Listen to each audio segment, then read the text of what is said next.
The Los Angeles Times devoted its daily book review to Richard Grayson's With Hitler in New York on Tuesday, July 17, 1979. Book review. A Parade of Jewish Relatives. By Stuart Schaffman. With Hitler in New York and Other Stories by Richard Grayson.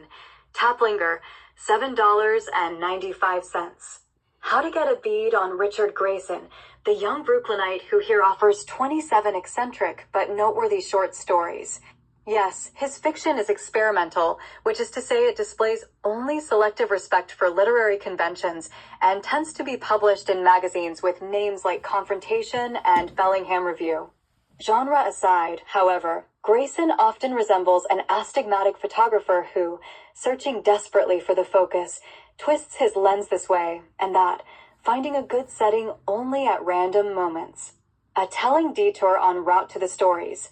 On the book's front flap, Grayson playfully confers responsibility for Jewish American culture, which includes Woody Allen, Philip Roth, Al Jolson, and a certain kind of vulgarity typified by the town of Woodmere. Long Island, upon the bomb-wielding anarchist who assassinated Tsar Alexander II in 1881, thus provoking the wave of anti-Semitism that swept millions of Jews to America.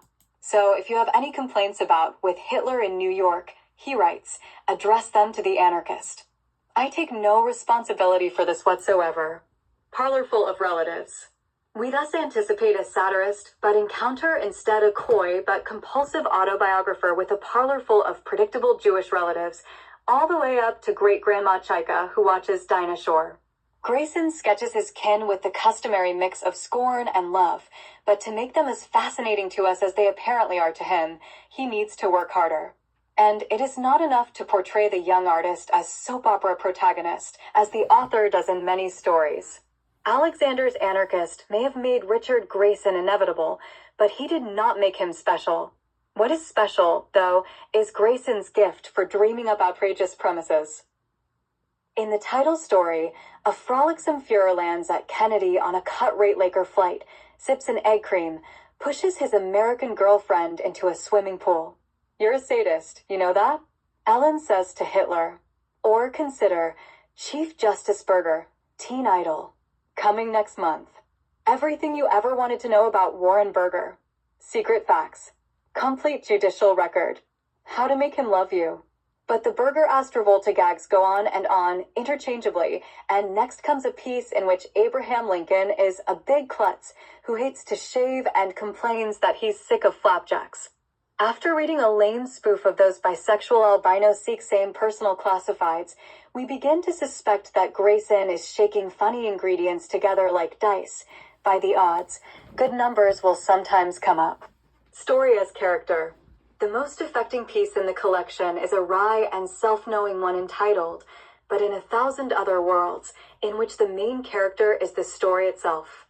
Rejected by the New Yorker, then the Atlantic, the story is rushed to Coney Island Hospital, where its condition is diagnosed as hopelessly unpublishable. Richard's face was buried in his hands. I never gave it the care I should have, he said. We are hardly surprised to arrive at the rear dust jacket flap and discover that Grayson's stories have appeared in more than 125 literary magazines over the past 7 years. Conservatively assuming one story per magazine, that comes to an average of a story every 3 weeks. If the author could just slow down, his talent might seem far less of a blur. Schaffman is a regular contributor to the book review.